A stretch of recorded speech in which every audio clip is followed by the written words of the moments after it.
नमस्कार, आप देख रहे हैं ग्रेटर जम्मू। मैं पंकज खजूरिया। रिजर्वेशन हमेशा एक सीरियस मुद्दा रहा पूरे भारतवर्ष की सियासत में। जब रिजर्वेशन को इंक्लूड किया गया था उस समय पिछड़े वर्ग, दबे वर्ग, उनको समाज में समानता मिले, इक्वलिटी मिले, इसके लिए जो है रिजर्वेशन इंट्रोड्यूस किया गया था। और अगर आपने रिजर्वेशन का फ़ायदा लिया है, चाहे वो शेड्यूल कास्ट के तर्ज पे हो या शेड्यूल ट्राइब के तर्ज पे, तो ये खबर आपके लिए बड़ी महत्वपूर्ण होने वाली है, क्योंकि सुप्रीम कोर्ट ने रिजर्वेशन के ऊपर एक बड़ा फैसला कल लिया और इस फैसले में 6-1 से इस फैसले को जो है पारित किया। क्या कुछ पूरा फैसला है और किस प्रकार से शेड्यूल कास्ट और शेड्यूल ट्राइब के जो लोग हैं उनको ये प्रभावित करेगा, मैं आगे खबर में बताने जा रहा हूँ। आपसे अनुरोध रहेगा कि अंत तक जुड़े रहें, अपनी वैल्यूएबल राय भी ज़रूर रखिएगा। कल सुप्रीम कोर्ट ने एक बड़ा फ़ैसला लिया और उस फैसले में जो हेड कर रहे थे chief justice of India Chandrachud साहब थे, उनके साथ पंकज मित्तल जी भी थे और बाकी जो 6 साहिबान थे।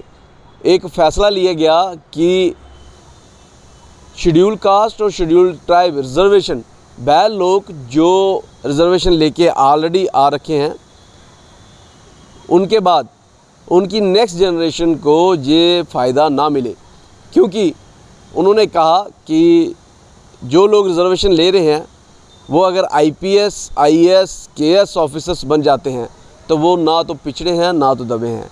लेकिन उसी समाज से जो शेड्यूल कास्ट हैं, शेड्यूल ट्राइब हैं, कुछ ऐसे दबे लोग हैं जिनको अभी तक फ़ायदा नहीं मिला।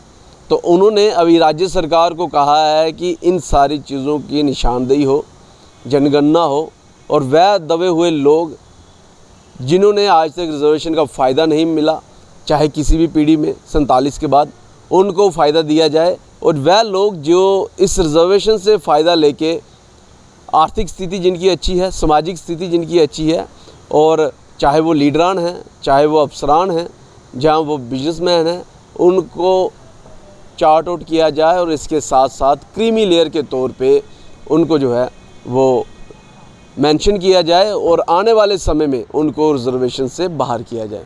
हालांकि पहले ये क्रीमी लेयर का प्रावधान जो था वो महज OBC के लिए था, अदर बैकवर्ड क्लासेस के लिए, लेकिन शेड्यूल कास्ट और शेड्यूल ट्राइब के लिए ये प्रावधान नहीं था। लेकिन कल के फैसले के बाद ये प्रावधान है।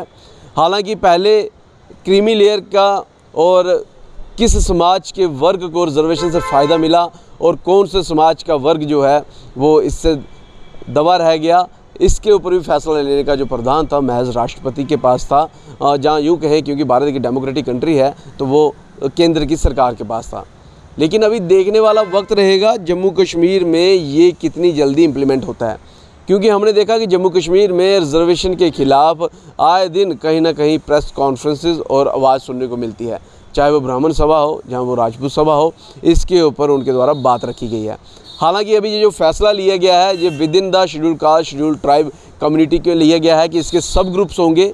इन सब ग्रुप्स में सबसे ज़्यादा जिनको फ़ायदा मिला और जो आज की डेट में आर्थिक और सामाजिक स्थिति में मजबूत हैं, उनको क्रीमी लेयर के तौर पे जो है वो चार्ट आउट किया जाए और आने वाले समय में रिजर्वेशन से बाहर किया जा सकता है।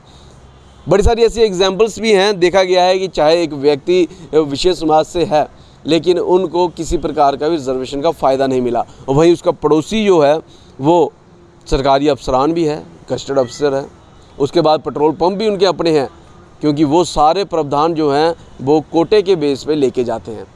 अब इस प्रकार का जो फैसला आया है, इस फैसले से इन ग्रुप्स के बीच में, इस जातियों के बीच में जो खुद का इनक्वालिटी बनी हुई थी कि जो एक व्यक्ति, जो एक परिवार जो रिजर्वेशन का फ़ायदा ले रहा है वही फ़ायदा लेते जा रहा है और दूसरा परिवार या दूसरा व्यक्ति पिछड़ा रहता जा रहा है। अब उनको इक्वलिटी में लाने का एक बड़ा फ़ैसला जो है सुप्रीम कोर्ट द्वारा लिया गया। लेकिन वक्त देखने वाला रहेगा कि जम्मू कश्मीर में ये कब इम्प्लीमेंट होता है और इसके साथ साथ कौन सी पहली रियासत या यूटी बनती है जो इस फैसले को इम्प्लीमेंट करती है। इस सारी डेवलपमेंट को आप कैसे देखते हैं, अपनी वैल्यू कमेंट सेक्शन में जरूर रखिएगा। देखते रहें greater Jammu. Camera person Singh के साथ मैं पंकज खजूरिया। जय हिंद।